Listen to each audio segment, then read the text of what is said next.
Hello everybody, we're here at Brainkite Central and we're excited to be part of Niagara Night of Art.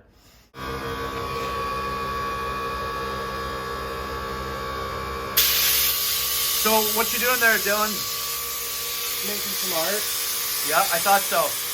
Now how long does it take to inflate these blue tubes? Exactly this long. Whoa, that was really fast. What, 10-15 seconds? That's awesome.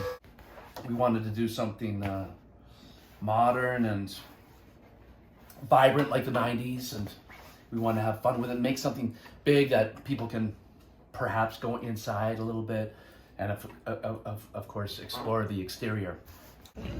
Okay, here we go. Let's put these together. Since we only blew up 12, like, literally, okay, we'll just keep pretending. Here. Can I take some more shots? Oh, sure. Is it starting? Okay. Great.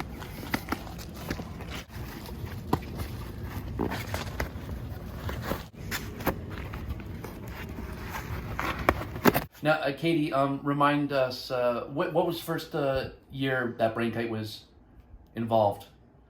Oh. We did the very first year of whatever Niagara the Night first of Art, year I was. believe. It could have been like 2013. Anyway, so since then, we've only missed a few, 2 or 3 years of Niagara Night of Art, and we've done fairly big projects and also sometimes multiple projects for many of those years. And we always have such a great time, and we're so glad to be involved again. We're going to make 2 of these sculptures. Yeah. Let's see. That's it. There. Up.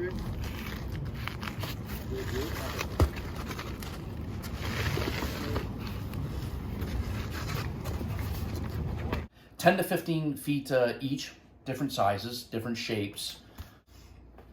We got a lot of supplies and did a lot of work. And watch, Llama's gonna help too. Your Llama help with it. Meow, meow. Oh, you're such a good worker, Llama. Meow. Had a lot of fun, and it's going to be great. It's going to be great, right, Kitty Webb? It's going to be great. We even got a red light ticket. Meow.